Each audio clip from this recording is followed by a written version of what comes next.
So, collected my sample. It's pretty early. It's 5:45. So, the next sample is 4 to 6 hours, which is 9:45 in the morning. So, that sample, need to pop that in the freezer, need to record my weight, and log it all in this little card. Okay, sample done, weight done, filled in the scorecard. Now time to drink the world's most expensive water. Woo! Let's try it. Doesn't smell of anything.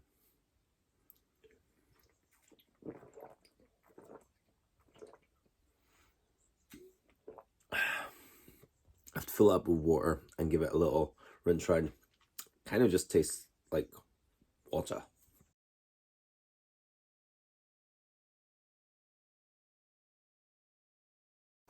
So we're going to head over to Dr. Appleseed just now, and he's going to explain what double-labeled water is. Well, thank you, Angus.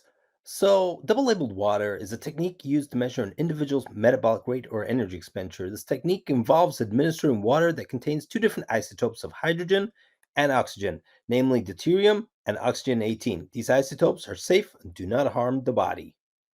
So, doctor, what happens when you drink it?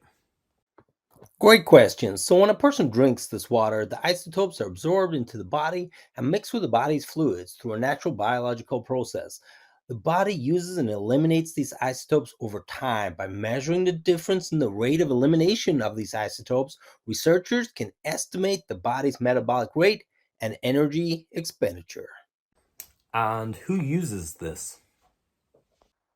Another great question, Angus. This method is used in research studies to measure the energy expenditure in free living individuals, as it provides a non invasive, accurate measurement of energy expenditure over a specific period of time, like your 7-day test that you did.